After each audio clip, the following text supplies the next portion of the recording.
بسم الله الرحمن الرحيم والصلاة والسلام على أشرف المرسلين. Salam alaikum. Bonjour tout le monde. Comme d'habitude, dans cette vidéo, on va faire la partie numéro 3 ou bien le chapitre numéro 3 pour le bilan d'une liaison par satellite. On a vu chapitre numéro 1, le principe de transmission par satellite. Chapitre numéro 2, on a défini c'est quoi une constellation de satellites avec le handover, avec ses différents types. Aujourd'hui, on va voir bilan d'une liaison par satellite. Comme toujours, on commence par une introduction.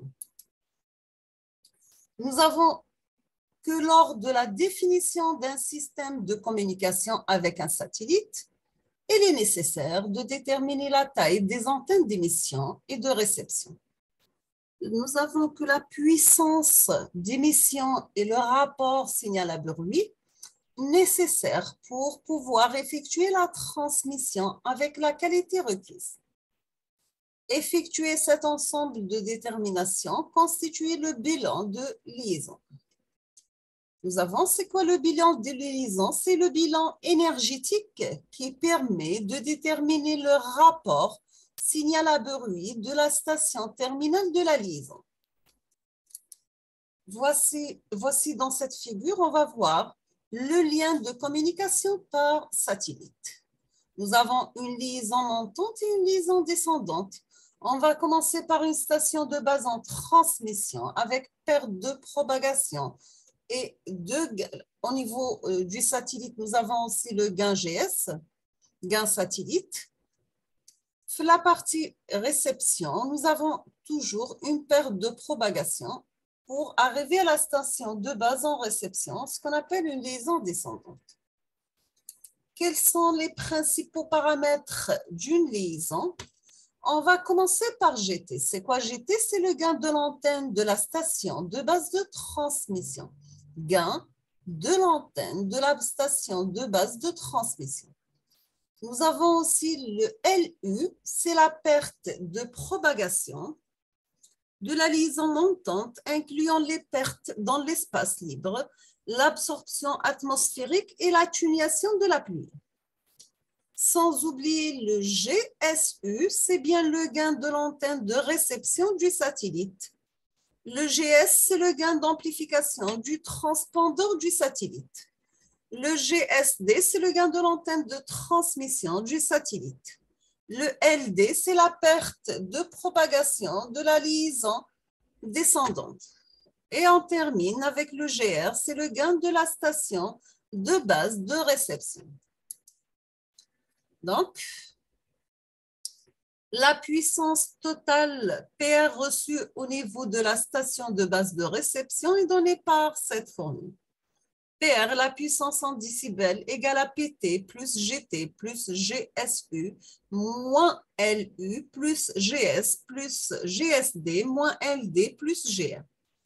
Donc, c'est la puissance isotropique rayonnée effective. Donc, ce qu'on appelle le PIR. P, c'est puissance. I, c'est isotrope. R, c'est rayonné. E, c'est effectif. Elle représente la puissance équivalente émise par un amplificateur de puissance PT associé à une antenne de gain GT. Sa valeur typique pour un PIR, c'est-à-dire pour une puissance isotrope rayonnée effective satellite, elle est de 45 à 52 décibels watts. Donc, la formule de PIR égale, c'est le PT par GT en watts. On passe maintenant au gain d'antenne. Nous avons que le gain d'une antenne parabolique utilisée dans les systèmes de communication par satellite est égal, G égale, le gain égal à mu multiplié par P fois D divisé par lambda, le tout élevé au carré. Le D, bien sûr, c'est le diamètre de l'antenne. Le mu, c'est l'efficacité d'ouverture généralement entre 50% et 70%. Maintenant, on va voir les pertes dans l'espace libre. Si nous avons GT et GR, les gains respectifs des antennes de transmission et de réception, nous avons aussi AR, la surface effective de l'antenne de réception, PT, la puissance transmise, et lambda, c'est la longueur d'onde. nous avons que la puissance reçue, elle est définie par la formule suivante. Donc, PR, puissance réception, égale à puissance transmission par le gain guidé de transmission par la surface effective AR divisée par 4P D au carré. D'accord? Qui est égal à PT par GT par GR par lambda au carré divisé par 4P D au carré.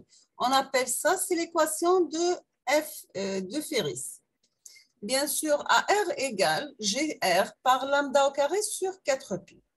Bien sûr, maintenant, on va introduire alors le facteur LS qui est appelé perte en espace libre, ce qu'on appelle le free space path loss, qui est exprimé par le rapport de la puissance reçue par la puissance transmise.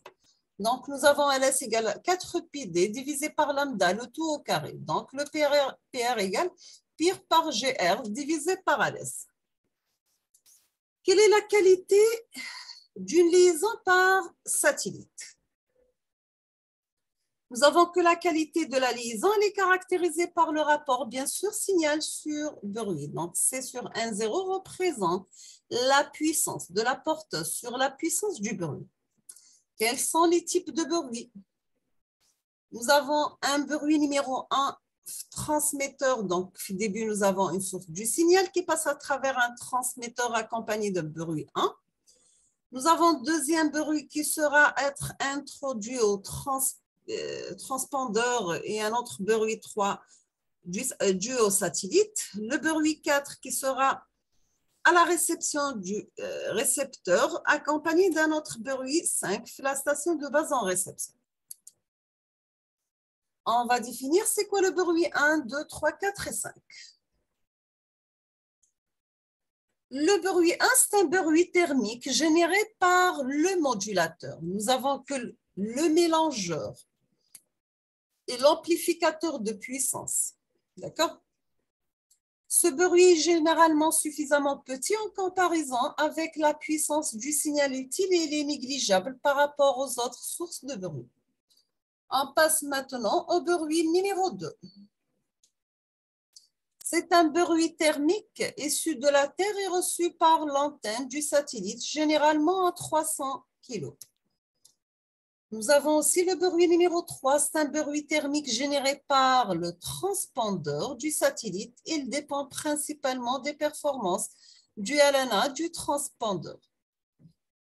Le bruit numéro 5, c'est un bruit reçu par l'antenne de la station de base, en plus du signal issu du satellite, incluant le bruit du ciel. Donc, nous avons un bruit de fond galactique et le bruit thermique atmosphérique et le bruit thermique terrestre. On termine avec le bruit numéro 5, c'est le bruit thermique généré par le récepteur de la station de base et qui dépend des performances de l'amplificateur à faible bruit du premier étage d'amplification du récepteur.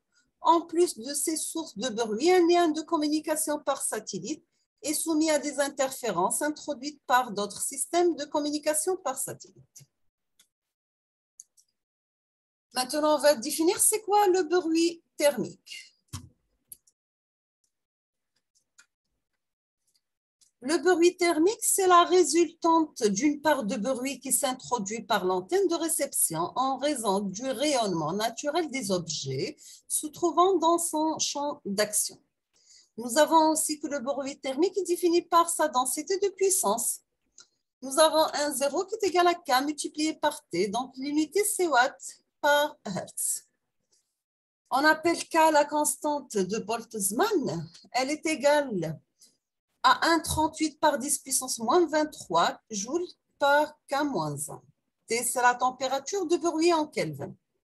La puissance du bruit dans une bande de fréquence B est égale N égale à 1,0 par B ou bien T égale K par T par B. On va définir maintenant c'est quoi le facteur de mérite ou bien c'est le G divisé par T. Donc c'est un rapport du gain de l'antenne par la température du bruit T d'un récepteur. Donc G divisé par T est appelé facteur de mérite. Il est utilisé comme un indice de performance de l'antenne de réception. Quelle est la qualité de la liaison montante et liaison descendante? Nous avons que Les performances de la liaison évaluées comme le rapport de la puissance de la porteuse reçue C sur la puissance du bruit de la densité spectrale N. Donc, C sur N représente la puissance de la porteuse sur la puissance du bruit. C sur N qui est égal à C sur N0 multiplié par 1 sur B à la puissance N, sachant que B à la puissance N, c'est le bruit de la bande passante du récepteur. Donc, on aura C sur N0, c'est le pire fois 1 sur LS par GR sur T par 1 sur K. Quel est le bilan d'une liaison montante? Nous avons sur C sur N0M est égal pire stat par terre, multiplié par 1 sur LF par G sur T, satellite par 1 sur K. Le C sur N0M en décibels, c'est le pire satellitaire terre moins le LM plus G sur T sat moins K. Maintenant, on passe bilan de liaison descendante, c'est C sur N0 qui est égal à pire satellite, multiplié par 1 sur LF par G satellite terre, multiplié par 1 sur K fois T. Et voici le bilan total de la liaison. Donc, C sur N0 total est égal à 1 sur CN0D plus 1 sur CN0M, le tout à la puissance moins 1. Donc, il existe une relation entre le signal à bruit C sur N0, spécifique à la portion analogique passe-bande, du lien et le rapport EB sur N0 de la portion numérique, ce qu'on appelle une bande de base. Donc, on obtient sur C sur N0 qui est égal à EB sur N0 par RB.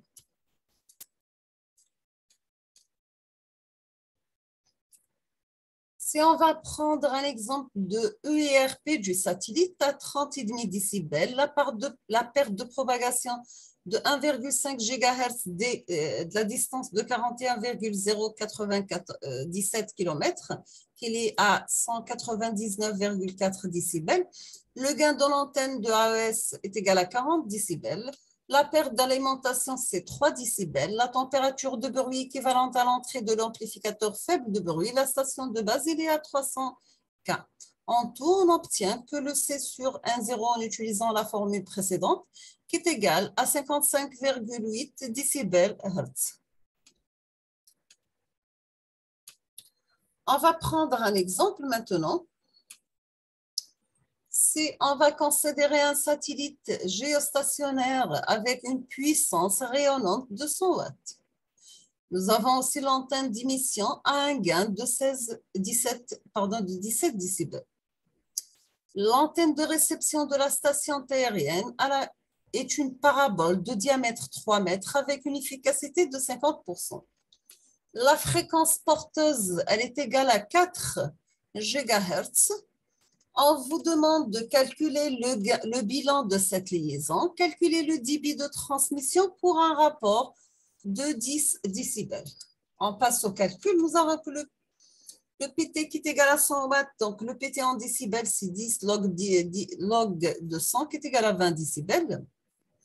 Le pire, c'est PT par GT, donc le pire en décibels, c'est 10 log PT plus log GT qui est égal à 20 plus 17, on aura 37 décibels. Maintenant, on passe au gain de la station de réception est égal à 0,5 multiplié par pi par 36 000 par 10 puissance 3 sur 4 par 10 puissance 9, le tout au carré.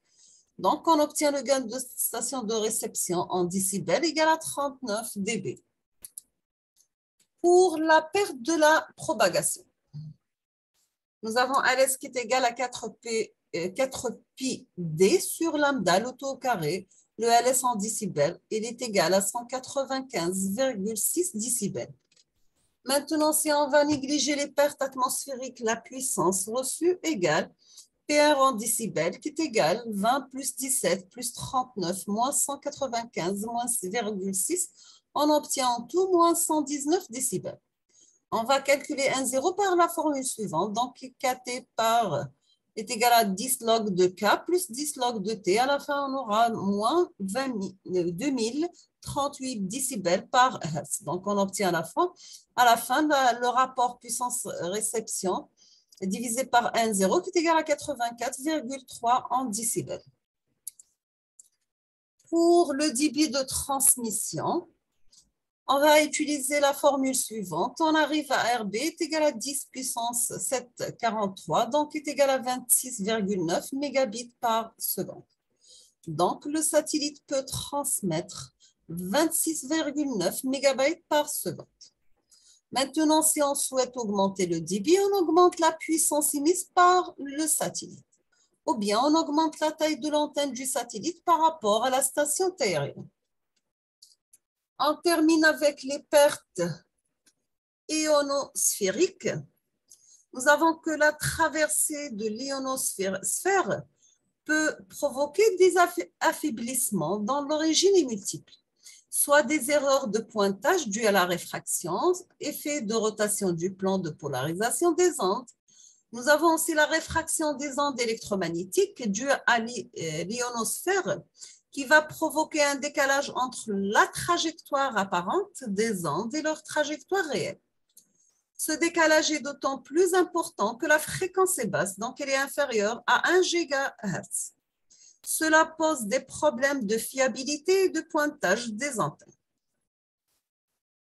Nous sommes arrivés à la fin de ce 3e chapitre pour le bilan d'une liaison par satellite. Je vous remercie infiniment pour votre attention et à la prochaine vidéo, Inch'Allah. Merci beaucoup.